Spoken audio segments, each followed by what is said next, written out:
Welcome. Today we're going to talk about Read, Write, Own, which is by Chris Dixon, investor in or partner in A16Z. I'm not sure. That's Andreessen Horowitz, big VC firm. And this is his take on why blockchain is amazing. If you like videos like this, then the best way to support the channel is to become a member, curtismchale.ca/membership, or take one of my courses, specifically some of my Zettelkasten courses you might like, curtismchale.ca/education. They show you what I do to take notes and do reviews like this. Let's buckle up, look at Read, Write, Own by Chris Dixon. So I first grabbed this before I knew anything about it from my local library because, hey, I thought this sounded interesting. It's an internet-y book. Great. I had no idea who Chris Dixon was, actually, or what the book was purportedly about. Chris Dixon is one of the people that is, to use Cory Doctorow's term, inshittifying the internet via his investments with A16Z. A16Z invest in companies and their VC funding, right? Tech companies, I think, can capture a whole bunch of markets and make the investors a whole bunch of money. Because wealthy people need more money, right?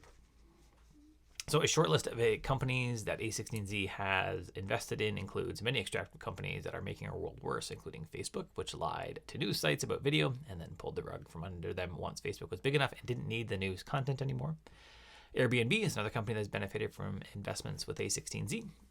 Yep, that's the same Airbnb that is contributing to some of the housing bubble and the short-term rental and all these rental crises that we're having, at least in Canada and probably in the US as well. Now, probably the worst one that I see out of their list right now is Coinbase. Dixon spends an entire chapter railing against casino crypto industry scams, but fails to mention the losses Coinbase has taken, which users have ended up paying. Well, Coinbase earned money processing the transactions that were stolen from the customers. So when the money was stolen, they make money on the transaction fees. They made money while users ended up losing their money. This is another company that A16Z has invested in. There are more investments made by A16Z, many of which are touted as excellent companies doing blockchain, right? Though Dixon never has the self-awareness to cite these conflicts of interests.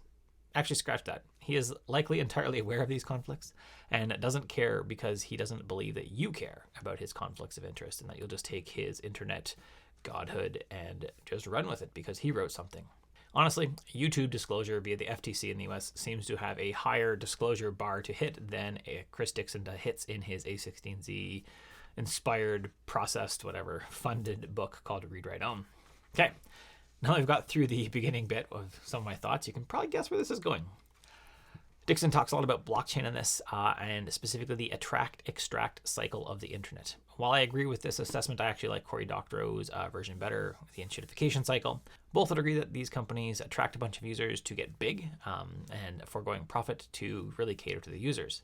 A good example of this would be Amazon's continued increase in charges that sellers pay back to Amazon.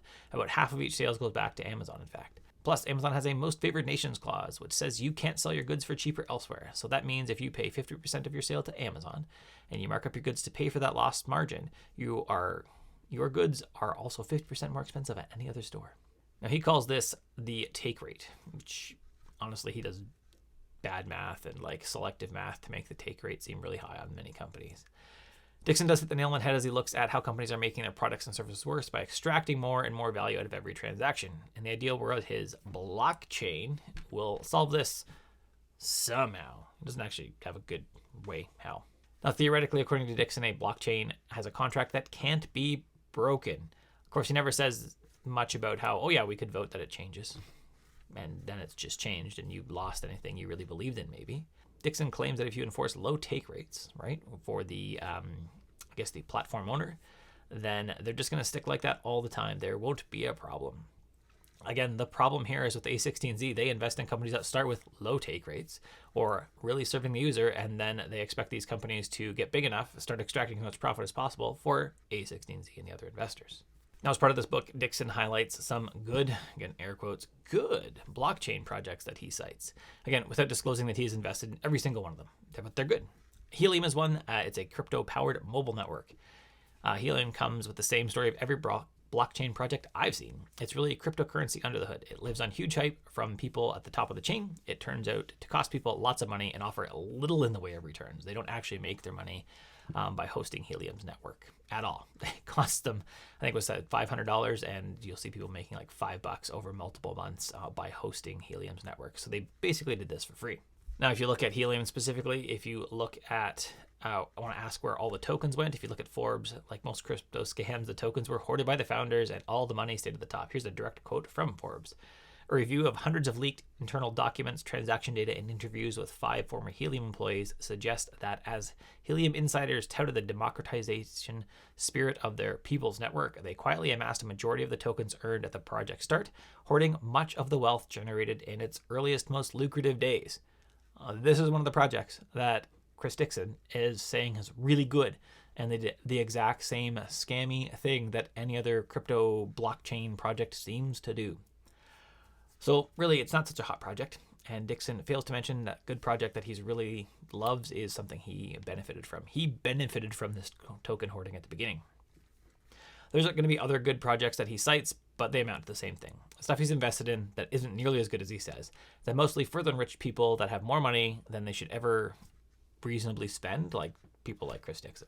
Question, should you read Write Own? No, I'm super glad I borrowed it from the library. I didn't buy it.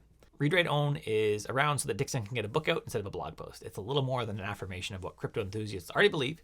He never really engages with the criticisms of blockchain world and simply dismisses any critical view as people that are being dishonest, and they just don't get it like he does. If you're on board with blockchain, this is going to affirm your ideas. Great. If you're not a believer, your mind won't be changed by this, and you will not be given anything deeper to think about.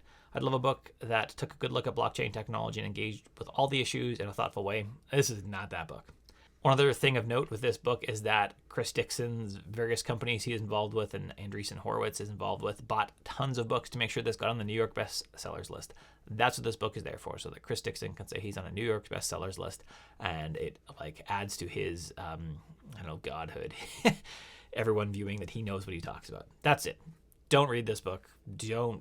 I guess borrow from the library if you're going to get it, but definitely don't give Mr. Dixon A16Z any more money to shit up our world. If you like this video, thumbs up below. If you loved it, subscribe, hit the bell, that YouTube stuff. Otherwise, the best way to support the channel, become a member at curtismchale.ca/membership. Take a course, curtismchale.ca/education. Have an awesome day.